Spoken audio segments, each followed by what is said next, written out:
Jeg vil karakterisere jordvarme som værende miljøvenligt. Livet med jordvarme, det leves rigtig fint. Det er meget, meget nemt. Vi skal ikke spekulere på det til hverdag. Det kører bare og varmer huset op og sørger for, at vi har varmt vand. Så det er perfekt. Jamen du kan se, vi har jo bygget nyt. Det var en brandtomt, vi købte, og vi rev det hele ned. Og så placerede vi lidt om på bygningerne. Men vi fik bygget et stuehus og så en staldbygning, hvor vi regner med at få et par heste på et tidspunkt. Og vi overvejede jo så jordvarme, besluttede os for det, og det er så installeret i hjørnet over i stuehuset, og så faktisk ført over med slangerne herhen over gårdspladsen. Da vi snakkede om, hvilken opvarmningsform vi skulle have, så lagde jeg i hvert fald vægt på, at vi fik en klimavenlig løsning. Og det synes jeg, at jordvarme det er. Ja, udover det miljøvenlige også, at økonomien er med. At måske er investeringen lidt større, end den vil være til traditionelle opvarmningsmetoder, men de penge er rimelig hurtigt tjent ind. Mit succeskriterie, det er primært, at der er varmt vand, når vi skal i bad, og at vi kan varme rummene op.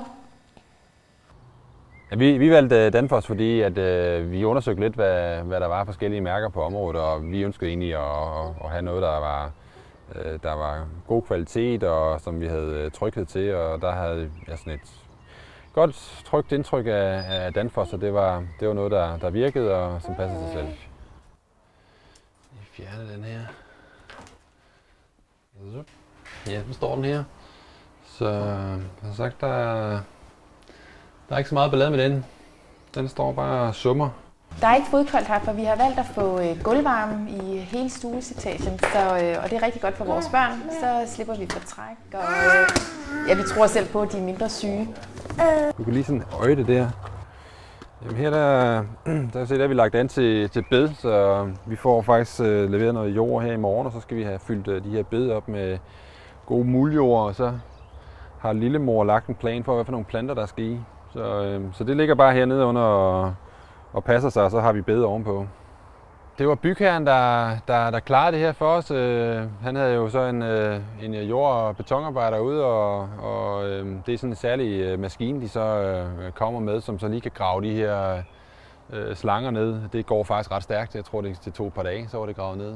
Processen forløb godt. Vi blev ikke som sådan involveret yderligere, da vi havde valgt, at vi gerne ville have jordvarme. Så ordnede bygherren det. Vi har lavet klar til at kunne lave et værelse op i stallen heroppe, så hvis vi gør det på et tidspunkt, så vil vi sikkert også føre noget varme deroppe. Ja. Jamen, så fint. Jeg tror først, det bliver på et tidspunkt, hvor de er teenager. Det kan være en teenageafdeling derovre.